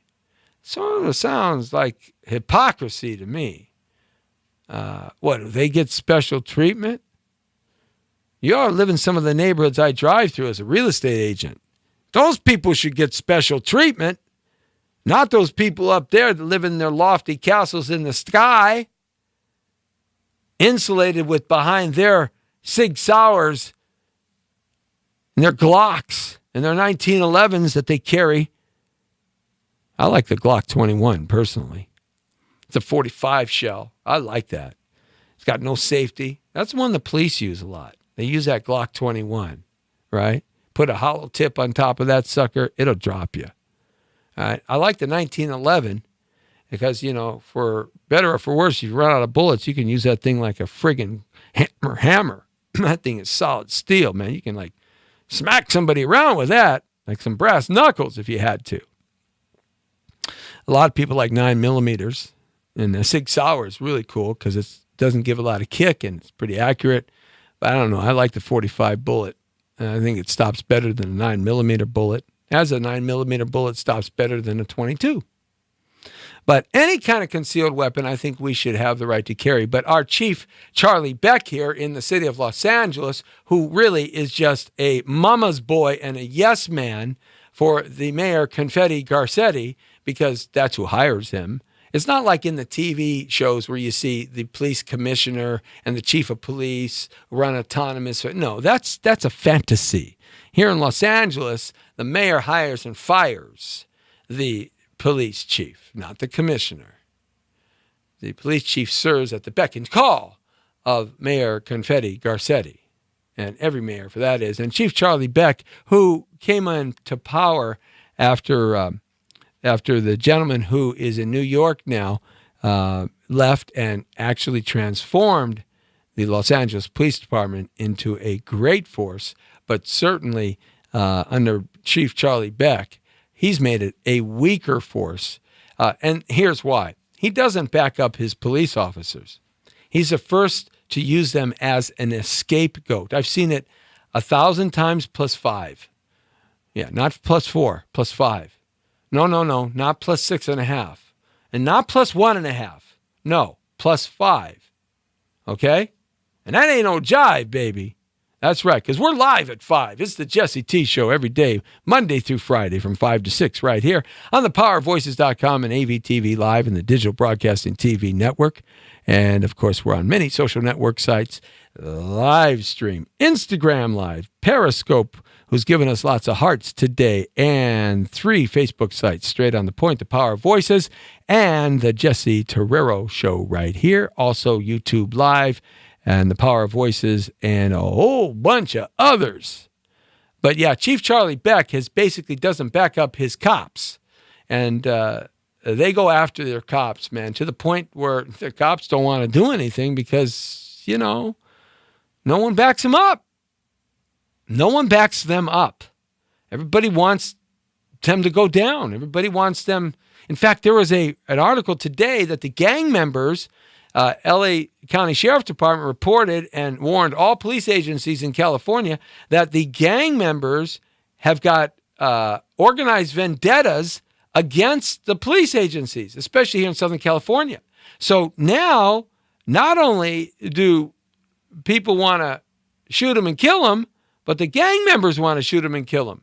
And in Los Angeles alone, there's 100,000 registered gang members, and there's only like 10,000 coppers, of which only 5,000 of them are serving behind the desk, and 5,000 of them are out in patrol, of which only 2,500 are really sharp guys, sharp gals that really train, who are really the elite, of which only about 500 to 700 are the super elite cops, right? So you basically have a bunch of guys who are just pulling time to get their money. Oh, man, they're just outmanned and outgunned. And Chief Charlie Beck, he's the one that's most against concealed carry, making up these articles, oh, it's going to hurt this and people are going to hurt themselves and hurt that. No, they aren't. Not when you properly teach it. Safety, health, maintenance. You probably put them through training school. They have to get licensed up, DOJ checked, credit report checked. They have to have a place to live. They have to have a residence, etc. It can't be a transient, etc., etc., etc. So basically all the stuff that's there now, and we just make it a little more difficult, right? And if we do that, and we have consistent training and consistent follow-up, and we do that, then you won't have as much of a problem. And it seems to me that everywhere around the United States of America where they do have concealed and carry, their crime goes down. You check that out. I have. It does. The crime goes down because bad guys, when the bad guys know that the good guys have got what the bad guys got, they're less inclined to use the things that they got to try to get what they want because they know there's more good guys than there are bad guys. So when a bad guy goes into a 7-Eleven, there's one bad guy, maybe two, one at the car, maybe three bad guys, but then there's 14 people in the 7-Eleven with 14 good guys. So if 14 good guys pull their weapons against three bad guys, who do you think's going to win?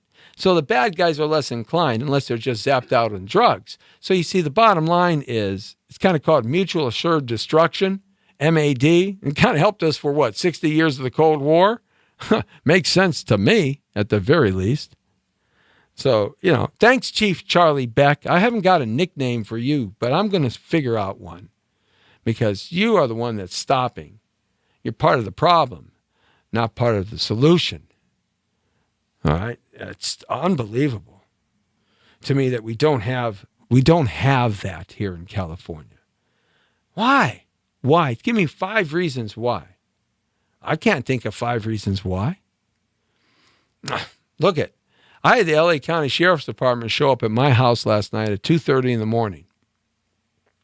Knock on the door like this. Now, I happened to be in the living room. It didn't echo like that. That was kind of cool. I feel like I'm in the Sistine Chapel or something.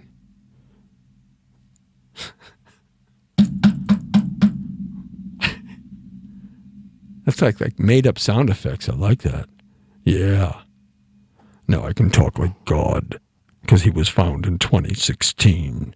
Yes. Anyway, the LA County Sheriff's Department shows up at my house at 2:30 last night, and the deputy knocks on the door, and he says, "Sheriff." Well, I wake up, and, my 45 is always near me.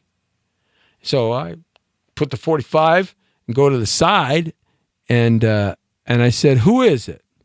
He said, "Sheriff's Department." I said, "What's your badge number?" I told Mama T. So he told his badge number. I said, call the precinct, get his badge number. Give him the badge number. Badges? We don't need no stinking badges. Badges? That's from Sierra Madre. John Huston, I believe, was in that. And also Eli Wallach was in that. And, of course, the great actor Humphrey Bogart. But he said, "Look at the window." So I kind of looked out the window, and he was a sheriff. So I put my gun away real fast, and I put everything away, and I opened the door, and I said, "Can I help you?" And he said, "Yeah, there's a burglary going on at your house in the master bedroom." I said, "I don't know about you, but I was trying to burglarize somebody in the master bedroom." He laughed, and he goes, "No, we got a report. Your alarm went off, and the ADT called and said the master bedroom might have been entered into, and there's, there was a burglary that came out on that. And I said, well, no, there's nothing happening in there. And so he kind of checked. I said, yeah, absolutely. So he checked, and the window was shut. Nothing happened. It was probably the wind or a sonic boom or something like that. A lot of weird stuff happens out at one of the compounds I stay at, not too far away from here, but in an undisclosed location at night. I don't know. The weirdos come out at night. The freaks come out at night. Oh, yeah. The freaks come out at night. Yeah. Right? Mm-hmm.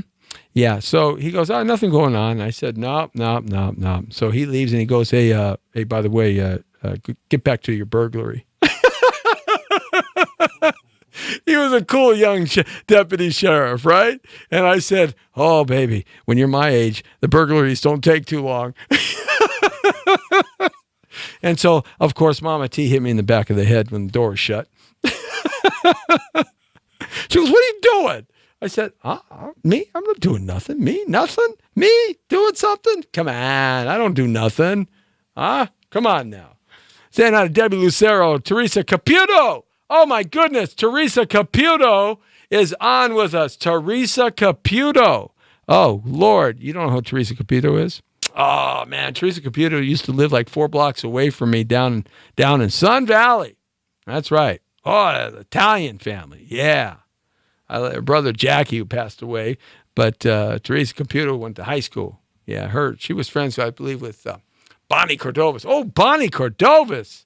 Oh, Lord. I can't tell you about Bonnie, Teresa. That would get me in a lot of trouble. No. Debbie Lucero's on. Thanks a lot, Debbie.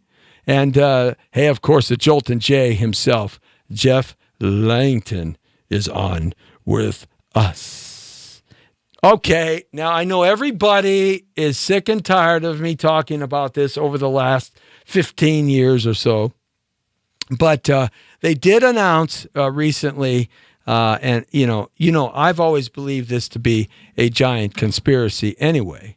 I've always believed that the World Trade Centers were imploded, and it was a job done from within by the nasty, corrupt, evil, satanic Bush family, the Bushies, which I've never liked at all. But there was a recent report that did come out that 15 years later said, Physicists Journal concludes that all 3 WTC towers collapsed due to controlled demolition. Yes, I've said that right from the beginning. If you've ever seen a building drop from the top to the bottom, like all the ones they blow up in Las Vegas over the years, and they built these monster hotels, and they blew up all the original buildings, they just drop like pancakes. Well, all those dropped like pancakes. So, interesting story there, and that's something that'll be with us for time immortal in that respect. Hey, you know what you should be doing before you go to bed? Oh, stop it. Stop it. You nasty guys, you. Yes. But anyway, you know what you should be doing before you go to bed? You should be doing 5 things. There's 5 good habits that very successful people do before they go to bed. And one of those habits are, according to Bill Gates, one of the habits that he does is that he reads a book. He reads 1 hour before he goes to bed. Oprah Winfrey. I'm sorry. Every time I say Oprah Winfrey, she meditates. Good stuff. Meditation is real good. Vera Wang, who is who's somebody who does cookbooks, she gets creative before she goes to bed. She does, huh? I wonder if she's doing the Wing Chun tonight or the Wang Chun tonight. I don't know. But she gets creative. That's what her thing is. Somebody else does other things. So, these are the 5 things in order. Ready? 5 bedtime habits that you should be doing every time you go to bed at night. And these are according to some very successful people. 1, read 1 hour a day. 2, do something creative right before you go to bed. 3, meditate. Number 4, the other thing that you should do is take your electronic devices, like your smartphone or your iPads, notebooks, and put them in the other room. Turn off about 1 hour before you go to sleep every night. That's number 4, okay? And number 5, according to very successful and creative people, that some of their good habits, last but certainly not least, is to think in positive thoughts for the next day. Put an agenda down of what you want to accomplish the next day. A couple, 2, 3 things. Write it down. You do those 5 things, and that's what these 5 people, they do this all the time, and they end up being very successful. So it makes good sense. When you think about that, good habits give you good sleep. And if you want to have a perfect game, you have to have perfect practice. So that's all part of being successful in the world today, is understanding that you have to kind of turn off the stress. One last thing I want to talk about. I told you I was going to cover lots of crazy, cool stuff today. Yes, I've got a bunch of cocktail trivia in my head. It's good for nothing except starting parties and ending parties. In fact, I should start a business called the Start and End of Parties. I can start a party, and I can end it pretty good, too. Yes, right. I just talk your ear off out the door. You go, oh, God, get me away from this guy. God almighty, what's wrong with him, right? Or I can start your party. God, that man, he's like fun. So either way, but here's something that is very important for you to learn. History is not what you think it is. Everything isn't what you believe it was and is and what was taught to you. Nothing is as it seems unless you do a little bit of homework behind what you believe to be true and what really the truth is. There are 10 characters in the Bible you may not know who were all black. African Americans. They weren't from African America. They weren't in America yet, but they were all black. They were black folks. 10 characters in the Bible. I bet you couldn't name them. I bet you people who study this couldn't name them. I'd love to find somebody who could name one character in the Bible who was black, because it wasn't taught to us that way, was it? No, but there are 10 characters that were black in the Bible. I'm going to give you the first one. Hopefully I can get this done. Makeda. Makeda, M-A-K-E-D-A. Now, who was Makeda? Makeda was the first use in the Bible of the word queen refers to Makeda. The first time in the Bible that the word queen is used refers to Makeda, a black woman. Yeah, you didn't know that, did you? They didn't teach you that. Of course not. They taught you what they want to teach you. Okay? Scriptures refer to her as the Queen of Sheba from Ethiopia. Now, you may have known that, but what about Zipporah? Zipporah, number 2. Zipporah. Moses married an Ethiopian woman, Zipporah, and was persecuted for it. Moses noses. Remember the John Wayne, Moses noses? Right? Moses married. Miriam and Aaron spoke against Moses because of the Ethiopian woman he had married, for he had married an Ethiopian woman. This is in Numbers 12:1. Straight out of the Bible, baby. Here's another one. There. History is completely different than what was taught to you. So never trust anything until you can verify, and trust. Pharaoh. I'm not going to get to all these. Pharaoh. In the Bible, Pharaoh references many kings of Egypt. Egypt in the Bible was considered a part of Ethiopia, which referred to the regions in Africa. Gee. Interesting, huh? How about Ham? Everybody knows ham sandwich, but I bet you didn't know Ham was the son of Noah, who helped him build the ark, and he was a black man. According to the Bible, after committing a sin against his father, Ham was turned into some bacon. No, seriously. Noah cursed Ham, And theologians of Islam, Judaism, and Christianity have all used this story. So we're going to end it there. We'll pick up that at another time. But you see, never trust until you verify it. That's why I love President Reagan. He came up with these things. Only trust when you verify, and when you trust, verify some more to trust again. Never think anything is what you seem it is. It isn't. Everything is not what you seem it is. It is not. And always understand this. The Jesse T Show. It's me, Jesse T, and you've rented the world according to Torero. That's right. Now you're straight on the point every day, Monday through Friday, 5 to 6. Tomorrow, big interview, Michelangelo, great actor. Hot, red hot and rolling, baby. He's going to be in here live on the Jesse T Show. The Brown Beauty's off duty. See ya. Bam.